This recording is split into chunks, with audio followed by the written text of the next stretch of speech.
And now for something slightly different. So, this video at the time of filming is for testers only. It's not for public consumption. That may change in the future. But,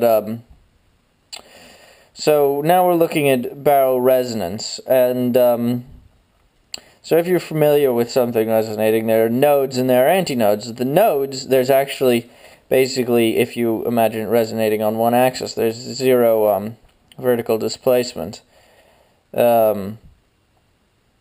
And so, as a result, damping on those axes aren't effective, but also you're able to hold them or bind them in place while they resonate.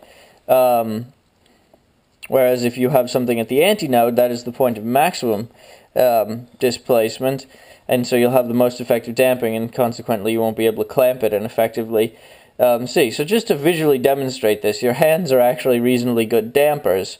So if you hold the barrel, I just happen to know because I marked it that this is a node, you can hear it and feel it still ringing. Now let's see if I can't.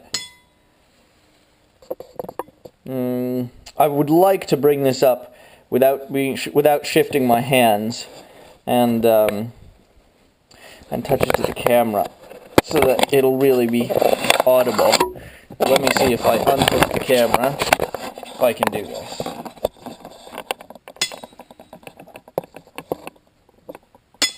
Ah, missed it.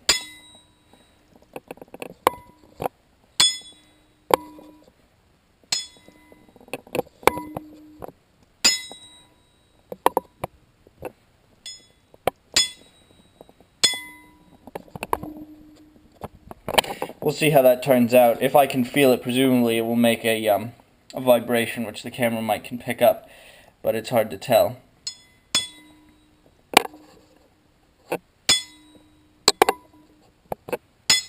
Oh, that one fell flat.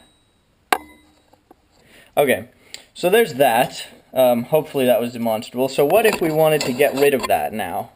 Well, you could, of course, hold it at an antinode, in which case you can see there's basically none. But perhaps more interestingly would be a way to do this, and so this is a first-gen barrel damper, and I believe I have a couple marks on here. I believe this is the correct one I'm using now. Simply install it there at an antinode, and I mean, that should just be apparent just from hearing it that all of a sudden the character has completely changed. Let me try to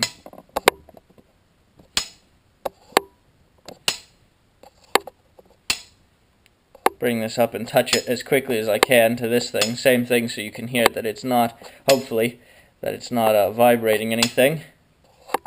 And it just, you know, it really does effectively damp it. Let me see, actually, if I pull this out of its case and out of its mounting, which will, of course, cause problems for holding it, since I'll have to hand-hold it only. Hopefully my fingers squeaking around on it isn't too problematic, but let's go direct to this case and see if that'll improve it.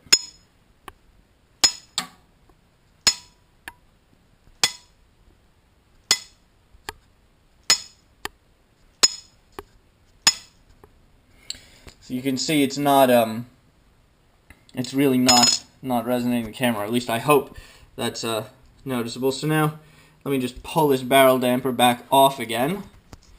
We're still holding it by the same point in the center, and here we go.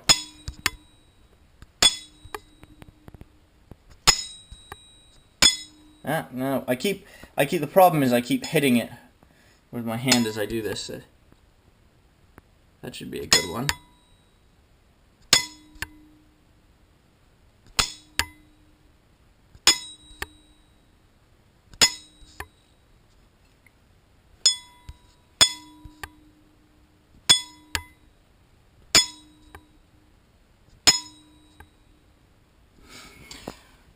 So here's to hoping that that demonstration worked.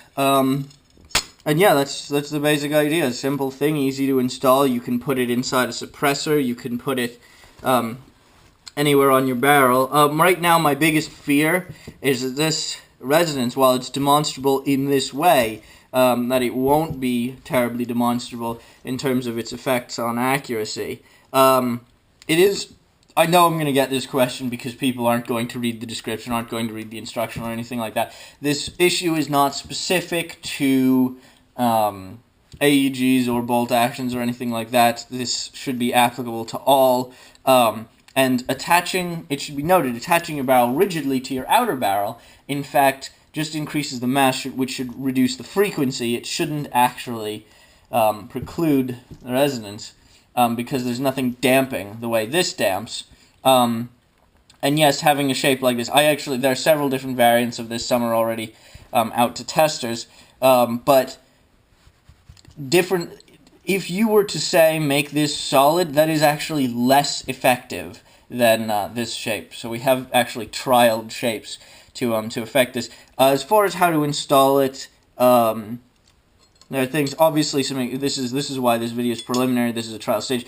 Most, if not, well, a lot of guns, I should say, have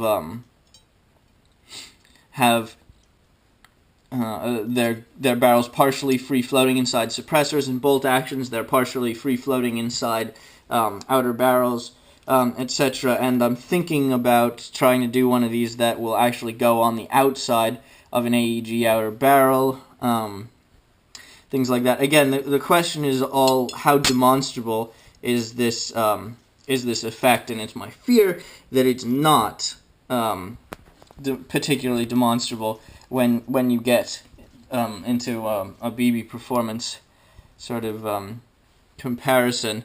So this product may never actually make it off the drawing board, because even though we've demonstrated that it works in this sort of ex vivo situation, will it translate into tangible performance gains? And that's what has to be done. But this video was actually shot, again, original intent, in case somebody's watching this, because it was released at a later point. Original intent was to explain this to testers, so that testers are able to sort of see for themselves what differences are, how to install properly, what's what.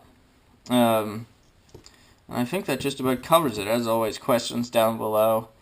Yeah, this video will remain unlisted. Please don't share it until, if it ever is made public.